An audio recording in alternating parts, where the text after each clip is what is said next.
This anthem thing is a scam. This is not actually part of football. This was invented in 2009 as from the government paying the NFL to market military recruitment, to get more people to go off and fight wars to die. This has nothing to do with NFL or American pastime or tradition. This is to get boys and girls to go fly overseas and go kill people. So that's Jesse Williams. He's the actor from Grey's Anatomy. He's also an activist, and he's talking about in 2009 the government teamed up with the military to start playing the national anthem, and all the players started coming onto the field because they used to be in the locker rooms before that. So, Pete, you served our military. Yeah, it's that pesky scam anthem that got me to sign on the dotted line and join that military and go overseas and fight in Iraq and Afghanistan. I mean, an actor like Jesse Williams and his comments are insignificant to the vast majority of Americans. And also the anchor there at MSNBC was like, great point, excellent analysis. We should have you back to talk more about this subject. It went on for a minute where he said, this anthem is a scam. This is all a ploy to get people to go fight and die because they're worthless, scraps of people in this country who fight for a cause that's not worth fighting for. It was embarrassing. But you know where this whole thing is heading? They're going to stop playing the anthem before games. I guarantee it. No, I think you're right. It's like even by the time the NBA season starts. Do you remember when the president said, what's next? The Washington Monument on that aspect? What's next? The national anthem? Because you saw the Pittsburgh Steelers and a few teams say, we're just going to stay inside for the anthem. Right. Well, if that becomes the medium, then why not just remove it altogether or keep the teams inside altogether? It would be an amazing and unfortunate development. But it's what we're litigating right now, guys. It is. It's do we stand for the anthem or not? This is why I love what President Trump said. I don't care if he used a bad word or not. He's speaking for a lot of Americans that say, stand up. You play a game for a living. Get up and salute your flag. And a number of people did agree with the president because there was a lot of booing yesterday in certain cities when the players took a knee. You were outside of MetLife Stadium, just across the river in New Jersey. Jets were playing the Dolphins yesterday. We went out to a tailgate to let's ask the fans, what do they think? Because ultimately the president's saying, hey, if you don't like them not standing for the anthem, don't go to the game. We asked the fans who were going to the game yesterday. Take a listen. You walk into this stadium today, and a good number of Jet players decided to take a knee and protest the national anthem. How would you feel about that? I would be embarrassed. I'm dead against that. I'm a veteran, served the Marine Corps years, and I'm dead against that. It would be a disgrace. It's unethical for them to do that. I'll still root for the Jets.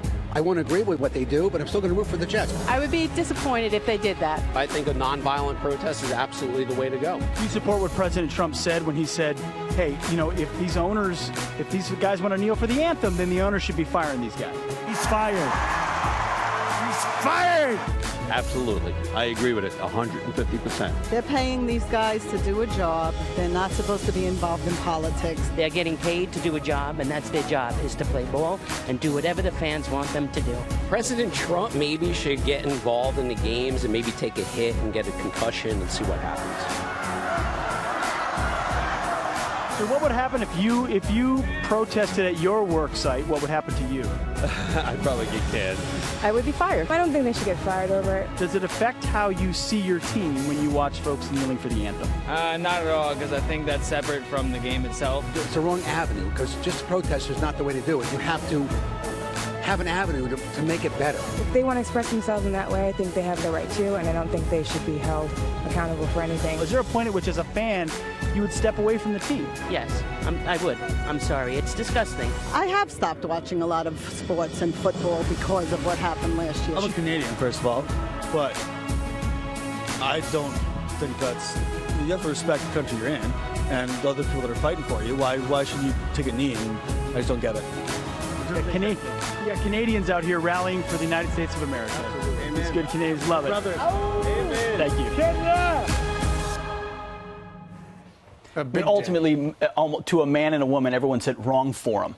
If you have a grievance with this country, policing or racial profiling, take it somewhere else. Don't do it during our nation's anthem, which should be a symbol of what unites us, not what divides us. The president's approach was to get people to stand up and stop doing that. The result is, because this is a team aspect, not only do they have more people kneeling, he has owners now down on the field, most of which voted for him or donated to him. So the whole thing boomerang. The plan did not work. Fair enough, but I think Villanueva, if you have one image that comes out out of this. It's the one Army Ranger, 3 tours in Afghanistan, that says, Mike Tomlin, don't tell me I got to stand in the locker room. But I'm going to come out here, put my hand over my heart, and salute my country. Right. No, that's the enduring symbol. That's an image, but it's not the only image. You've got corporations, you've got players who play a game for a living and make millions of dollars. I think most average Joes, the forgotten men and women who watch these sports and go to these games, say, they don't represent me. I appreciate they can catch a pass, but I don't appreciate they won't appreciate my country. Or Johnny Joey Jones, who served our country, lost his legs, and he said, I lost my legs so that other men could stand. But you have to understand this. There's a reason why they're out there. They're the most uniquely talented. That's not a favor to put them in the NFL. They are elite athletes. Of course. 5% of the people you see play on Saturdays only can play on Sundays. So you keep whittling down. That's a unique talent they have. I agree. It doesn't mean I want to see politics from them. Right. But I'm fine. But if the goal is to get them to stand up, Friday's speech did just the opposite. Maybe, but it's a free country, and the president's entitled to his opinion, and he spoke for a lot of people. Sure. And the players have been standing for a year now. Yeah. And you know, what the NFL has done essentially is just said, you can do whatever you want to, players. We're not going to stand in your way. It'll be interesting to see where this goes.